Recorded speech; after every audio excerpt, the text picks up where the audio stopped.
Bien, hermano, vamos a comenzar nuestro estudio de la segunda carta de Corintios, el capítulo 1. La semana pasada estuvimos teniendo toda una introducción general a lo que es la carta.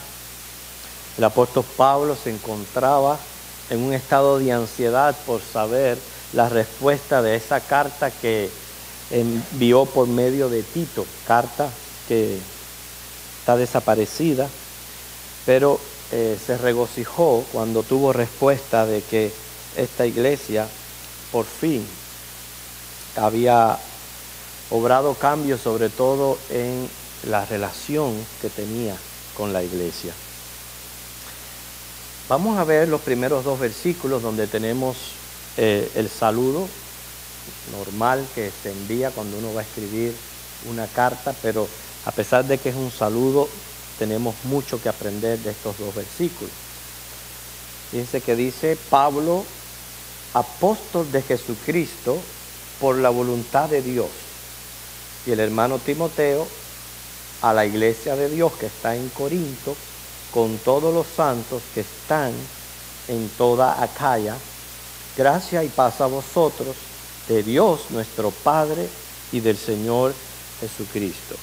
Pablo se identifica como el autor de esta carta. Una de las cosas que queremos resaltar es cómo él está reafirmando su ministerio como apóstol, autoridad que le fue cuestionada y puesta en tela de juicio por algunos de la iglesia de Corinto. Fíjense que él dice: por la voluntad de Dios. Y en la mayoría de las cartas que él escribe, como en Gálatas y en otras más, él se encarga de hacer este énfasis: si yo soy apóstol es por Dios, es porque Él me puso, no es por voluntad mía, no fue porque yo lo decidí, ni lo decidió hombre alguno, como él dice ahí en Gálatas. Sabemos que un apóstol es un misionero. Según Romanos 11:13, así se consideraba Pablo, un misionero a los gentiles. No podemos confundirlo como siendo parte de uno de los 12. Pablo no era uno de los 12. Según Hechos 1:23 al 26, el sucesor de Judas fue Matías, así lo consideró la iglesia. Pablo, como Bernabé y otros, eran considerados apóstoles precisamente por el hecho de ser misioneros. Por eso hay que entender este don de apostolado muy bien, porque hay un uso restringido y está ya el uso más amplio. Cuando decimos un uso restringido, se está refiriendo al apostolado como oficio. Como oficio terminó con la muerte de los 12 escogidos por el Señor, incluyendo a Matías, que fue reemplazante de Judas Iscariotes. Cuando hablamos de un sentido más amplio, tenemos que ver al apostolado como un don, que de hecho en la lista de dones aparece, don de apóstol, pero es más bien otra palabra para lo que hoy entendemos que es un misionero. Por eso es que este don está activo, vigente, no como oficio, pero sí como misionero. O sea, hay distinción entre el apostolado como oficio y como don. Viéndolo como oficio, sabemos que estos 12 estuvieron presentes con Jesús desde el principio de su ministerio. Esto fue algo que Pablo no experimentó. Pablo tuvo visiones, fue enseñado por el Señor, pero él no estuvo presente con el Señor desde el principio hasta el final. Esa era una de las condiciones que debería de tener el oficio de apóstol. También que Jesús les llamó a ellos personalmente. Jesús tenía un plan con este grupo de 12. Tenía muchos discípulos. Fíjense que él tenía discípulos que ya cuando los envió a la gran comisión envió a 70 de ellos. Sin embargo, de estos 70 discípulos, él escoge específicamente y llama por nombre a 12. Qué interesante que también llamó a Judas Iscariote, ¿no? sabiendo no solamente que iba a ser el traidor, sino sabiendo que era ladrón y era el tesorero del grupo, para que ustedes vean las cosas que hace el Señor. Bueno, este grupo tuvieron que ser testigos de la resurrección, pusieron la base doctrinal de la iglesia, la base estructural de la iglesia, y son los que se sentarán en 12 de los 24 tronos a juzgar a las 12 tribus de Israel. Sus nombres estarán inscritos en los 12 fundamentos de la Nueva Jerusalén. Por eso este oficio terminó. Sin embargo, tristemente, según Apocalipsis 2:2, hay todavía, a través de la historia, personas que se dicen ser apóstoles. Fueran verdaderamente apóstoles si fueran misioneros, pero no en el otro aspecto, porque en griego esta palabra apóstol significa enviar, lo mismo que misionero en latín.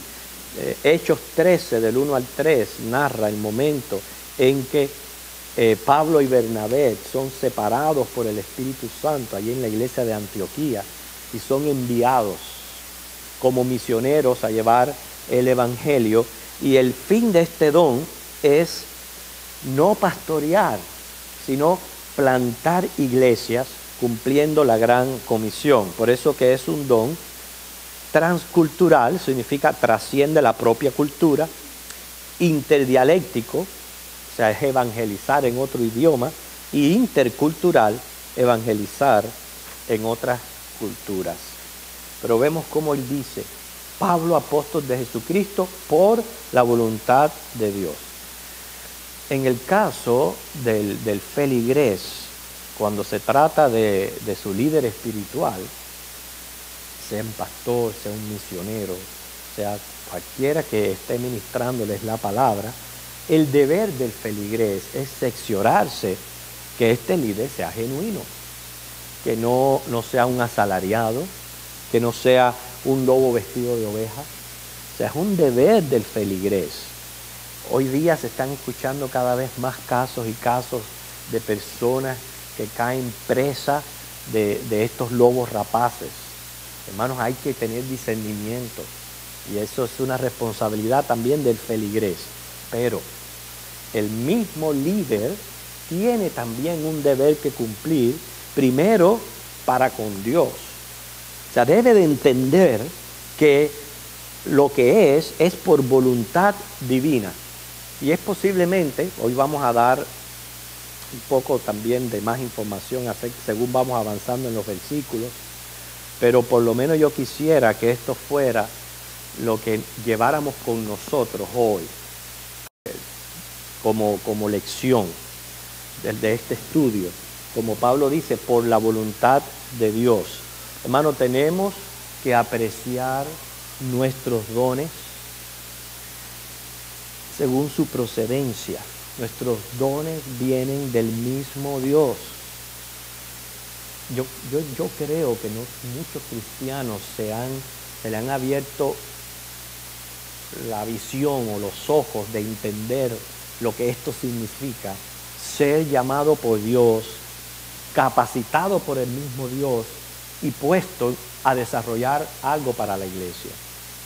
Si todo el mundo supiera que esto no es del comité nominador o porque un pastor lo apuntó para que hiciera esto o aquello. Sí, hay órdenes en la iglesia y procedimientos que respetar, pero primariamente yo tengo que entender, mi llamado es de Dios.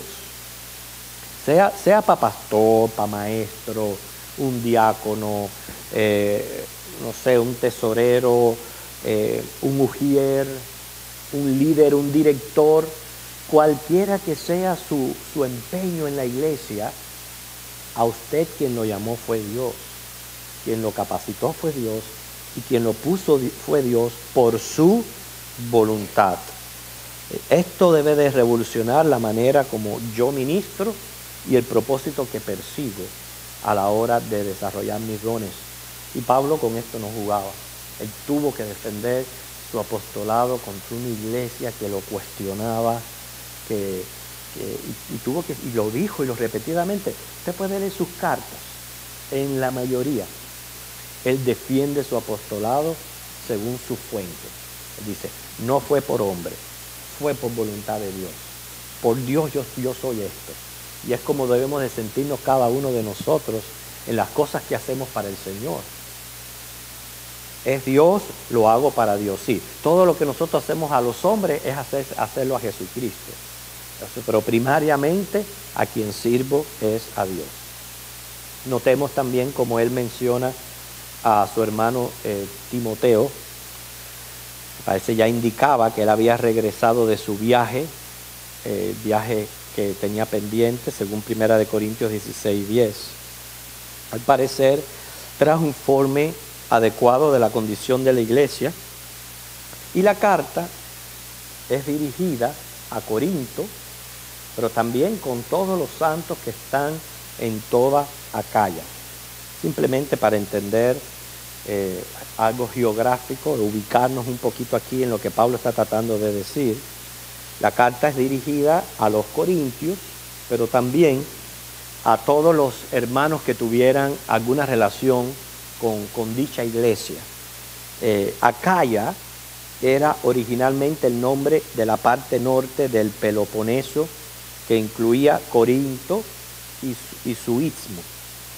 El emperador romano Augusto dividió el país de Grecia en dos provincias, Macedonia y Acaya. O sea, Grecia fue dividida en esas dos provincias. La Macedonia incluía Ilírico, Epiro y Tesalia. Y la segunda provincia era ya la parte meridional de lo que es Grecia. Ahora el versículo 2 les dice, a manera de saludo, como cuando nosotros escribimos una carta y decimos, deseo que al recibir estas líneas se encuentren bien, etcétera, etcétera, cualquiera que sea la manera en que nosotros acostumbramos a saludar. Pero aquí dice, gracia y paz a vosotros, de Dios nuestro Padre y del Señor Jesucristo. Esta saludo incluye las dos ricas bendiciones más grandes que pueda tener un ser humano. ¿Se recuerdan que en estos días hemos estado hablando acerca de ser considerado una persona bendecida? Y que no es posible ser considerado un bendito si uno vive lejos de Dios. No hay posibilidad. No hay posibilidad. No podemos confundir vivir bendecido a divertirnos o a pasar un momento de feliz o tener prosperidad en la vida. Eso lo puede tener cualquiera. Estamos hablando de un estado de bendición. Eso solamente lo podemos obtener si estamos cerca de Dios. ¿Por qué? Él es creador, nosotros criaturas. Nosotros no nos podemos desprender de Dios como si pudiéramos por nosotros mismos llevar a cabo esta vida. Así que ese es uno de los consejos que Dios ha venido dando a la iglesia desde el principio del año. Usted quiere un año bendecido, acérquese más a Dios. Acérquese más a la Biblia, pase más tiempo en oración, sea más diligente en congregarse. Usted va a experimentar bendiciones del Señor. Pero fíjense, gracia y paz, estas son las dos bendiciones más grandes que podamos recibir. Gracia más bien es el medio en que uno recibe los favores que no merecemos, ya eso lo sabemos. Paz es el resultado de haber alcanzado dichos favores. O sea, gracia es el medio por el que Dios nos provee y paz es el resultado de haber recibido de Dios las cosas que necesitamos. Estamos hablando que este saludo, gracia y paz, abarca prácticamente todos los beneficios de la redención. Beneficios presentes, así como beneficios futuros. Por ejemplo, gozar del estado de justificación. Eso es un gran beneficio. ¿Usted no lo ve así? ¿No lo siente de esa manera? Cuando usted está justificado ante Dios, sabe que sus pecados han sido perdonados por el hecho de haber puesto su fe en Cristo y haberle recibido como Señor y Salvador. Es como tener un problema judicial de una corte. Mientras que el problema no se resuelve, estamos impacientes y ansiosos porque tenemos un problema que resolver, una multa que pagar o algo que nos ha sucedido. Imagínense que alguien me ponga una demanda. Usted está ansioso ahí porque tiene un problema judicial delante de un juez en la corte y hasta que no se resuelve, no encuentra alivio. Imagínense lo mismo, pero en un ámbito mayor y más trascendental. Imagínense tener un problema con el creador y juez del universo y haber violado su ley, que es lo que es pecado. Es un problema muy grande. Y el hombre no tiene paz en su corazón mientras que no haya resuelto ese problema. Pero una vez que pone su fe en Cristo y reciba a Cristo como Señor y Salvador, recibe el perdón de pecados y la limpieza de la sangre de Cristo, se encuentra ahora ya en un estado justificado. Su problema ha sido resuelto. Dice Romanos 5:1, justificados pues por la fe, tenemos paz para con Dios por medio de nuestro Señor Jesucristo. Vivimos en paz. Tenemos un problema resuelto. Pero también el saludo, gracia y paz, involucra nuestro diario vivir y nuestra diaria comunión con Dios. Porque la promesa del Señor no es solamente salvarnos para el futuro, es estar con nosotros todos los días en el presente, ayudándonos a resolver los problemas. Por eso, en el versículo 3, no en balde, el apóstol prorrumpe en una alabanza a Dios. Dice: bendito sea el Dios y Padre de nuestro Señor Jesucristo, Padre de misericordias y Dios de toda consolación. Revela cómo el corazón del apóstol estaba lleno de alabanza a Dios, de gratitud. Por eso bendecía al Padre, bendecía al Hijo. Le dice: Padre de misericordias. ¿Sabes qué significa eso? Padre de misericordia significa que Dios es amor y que tiene compasión del ser humano. Pero nosotros no pudiéramos resolver nada con un simple sentimiento de compasión, a menos que se resolvieran nuestros problemas. Eso es lo que es la diferencia con lo que es misericordia. Misericordia es prácticamente el amor puesto en acción. Usted puede sentir compasión por alguien, pero hasta que usted no va y le ayuda a resolver el problema o a remediar la situación, usted no ha sido misericordioso. Usted ha sido compasivo, pero no misericordioso. Entonces, cuando dice Padre de misericordias, es que no solamente Dios tiene compasión de nosotros los seres humanos, sino está presto para ayudarnos en nuestras necesidades, a resolver nuestras necesidades. Nuestro mayor problema era el pecado y la separación que hace el pecado de Dios. Por eso es que dice la palabra, Él nos amó primero. Él tomó la iniciativa de salvarnos enviando a Cristo a morir en una cruz, porque es el amor puesto en acción. Eso que es Padre de misericordia, hermanos. Y según el profeta Jeremías, las misericordias de Dios son nuevas cada mañana. Él es fiel, a pesar de que somos infieles. Y cuando dice Dios de toda consolación, está diciendo, fíjate, toda consolación. Es autor de toda posible consolación.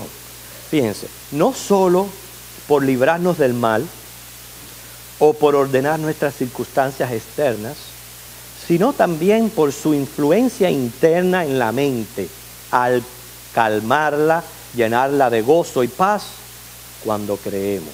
Y les explico. A veces nosotros pensamos en una consolación con un problema resuelto que hemos podido ver con nuestros ojos o algo que ha sido palpable, pero no nos damos cuenta que a veces la consolación de Dios ocurre en nuestro interior, dándonos a nosotros una mente, dándonos a nosotros una actitud prudente ante los problemas de la vida. Cuando yo hablo de que Dios hace una obra interna en la mente, hablo de resignación. Tenemos que ser realistas, hermano. En este mundo vamos a enterrar gente y nos van a enterrar, ¿sí o no? Y es muy bien que nosotros oremos unos por otros, mientras que la persona tiene vida, que ahí oremos, insistiéndole al Señor por la salud y por las necesidades de los hermanos. Pero esa es la realidad de la vida. Hay veces que la consolación de Dios no viene por la sanidad de una enfermedad, pero sí viene dándonos una resignación en nuestro ser que no podemos entender, no la podemos comprender. Es una paz que usted pudiera decir, no, esto definitivamente no puede venir de mí. Esto es algo milagroso, esto es algo que Dios está produciendo en nuestro interior. Eso, yo no sé cuántos de ustedes han experimentado esta sensación, especialmente cuando uno pierde seres queridos. Yo lo experimenté, yo enterré a mis dos padres y antes de enterrarles yo no me imaginaba que llegara ese momento, no podía imaginarme en la mente que llegara ese momento. Llegó y fueron los días que más paz yo tuve.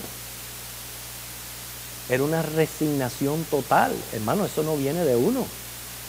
Sí, esa es la diferencia del que tiene a Cristo. Porque el que no tiene a Cristo, entonces son momentos para desesperarse. Y son momentos donde la mente se echa a correr y su mente viene a ser torturadora.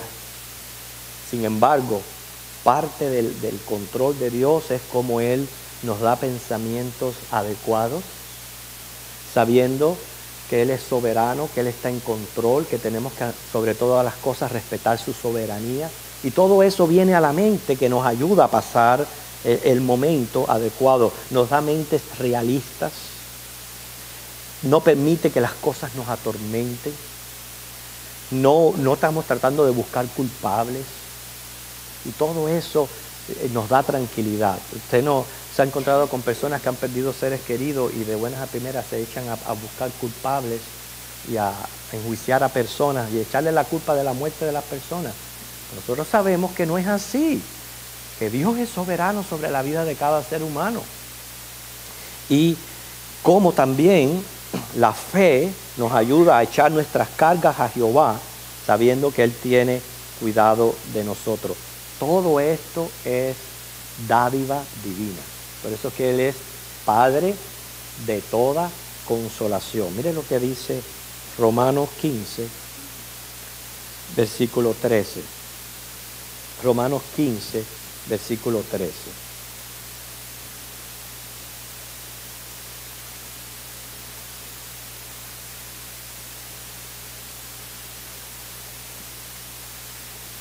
La fuerza no está en nosotros, la prudencia no está en nosotros, dice, y el Dios de esperanza os llene de todo gozo y paz en el creer, para que abundéis en esperanza por el poder del Espíritu Santo. Él es Padre de toda consolación. Por eso es que Pablo prorrumpe aquí en una alabanza. Fíjense que alabanza es la acción de glorificar a Dios, de reconocerlo en tu vida, de ensalzarlo, de bendecirlo, de cualquier forma, sea a través de expresiones como esta que encontramos aquí en el versículo 3, o en un momento en que usted le cante a Dios, o a través de una música. En fin, hay muchas maneras del hombre alabar a Dios, pero es el alma tratando de manifestarse hacia su Creador en gratitud y en adoración. Y eso es muy natural en el cristiano. El querer alabar a Dios, escuche, es natural en el cristiano. No se trata de forzar nuestro ser a alabar a Dios. No se trata de porque ya es un ritual en la ceremonia, en el culto del templo, que uno le cante. No se trata de eso, sino más bien se convierte en una necesidad de nosotros, de alabar al Señor, de reconocerlo, no solamente de manera personal en nuestros tiempos íntimos, pero también cuando nos congregamos a darle culto. Hermano, nosotros venimos aquí a darle culto a Dios, no venimos a otra cosa. Eso debe de ser una necesidad en mí. Como cristiano, yo tengo que anhelar esto. Si usted no lo anhela, algo está pasando, algo. Yo no sé qué, yo no soy Dios para decir qué es lo que está pasando con usted. Es como decir que un gato está actuando como un perro. Algo está pasando erróneo con el gato, porque no puede actuar como un perro. El cristiano que no desea alabar a Dios, que no desee congregarse, que no desee estar aquí en comunión con Dios, algo malo le está sucediendo. Yo no digo que no lo sea, pero está muy enfermo. Busque ayuda, porque por naturaleza el deseo del cristiano es alabar al Señor y es glorificarlo como Él hace aquí a Dios. El versículo 4 dice, el cual nos consuela en todas nuestras tribulaciones, para que podamos también nosotros consolar a los que están en cualquier tribulación, por medio de la consolación con que nosotros somos consolados por Dios. Fíjense, nuestras tribulaciones. La palabra tribulación involucra cualquier adversidad, cualquier problema por la que usted esté pasando en su vida, que le quite la paz, o le quite el sueño, o le quite hasta el apetito. Cualquier anomalía que usted esté pasando por la vida está dentro de lo que es una tribulación. Y las tribulaciones son reales, son naturales de esta vida. Dice el Señor Jesús en Juan 16:33, ustedes lo conocen, en el mundo tendréis aflicción, pero confiad, yo he vencido al mundo. Eso es lo que nos da paz, el hecho de saber que Jesús ha vencido al mundo. No hay un ser humano sobre esta tierra, no importa su estado social, no importa, que pueda decir, soy libre de problemas. No lo hay, ni uno solo.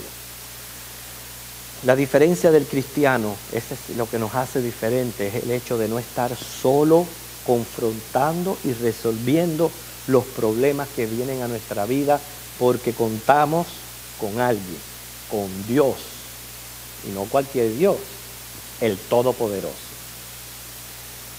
al cual nada es imposible y nada es difícil para Él.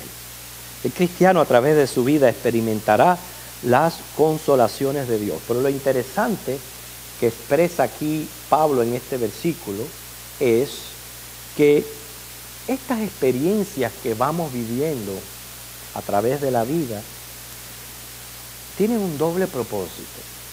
No solamente van a fortalecer nuestra fe, porque yo digo, si el Señor estuvo conmigo ayer en tal situación, seguro que va a estar conmigo hoy o va a estar mañana, no importa lo que se presente. O sea, va a gigantar nuestra fe, pero su doble propósito es que usted pueda servir de ayuda a otras personas. Así que puede ser que Dios permita que usted pase por cierta situación, cierta prueba o tribulación, no solo para el beneficio de su fe, por eso todo obra para bien, pero a lo mejor Dios le está usando para ayuda de otra persona que esté atravesando las mismas circunstancias, dándoles un mensaje de esperanza, pero un mensaje ya vivido. Es cuando la vida se vuelve rica en experiencias y recursos. Porque ustedes creen que es sabio que los jóvenes escuchen a las personas mayores, por las experiencias vividas. Por eso, quizás no es por su grado educacional o por otra cosa, es simplemente por las experiencias vividas lo hace un mejor consejero. Y eso es lo que está hablando Pablo aquí. Pablo fue uno de los hombres más afligidos, sabemos, y todo esto fue por causa del Evangelio. Sufrió hambre, frío, desnudez, azotes, prisión, naufragios, confrontamiento con ladrones, peligro de muerte por parte de los judíos, por parte de los gentiles. O sea, todo eso sufrió Pablo.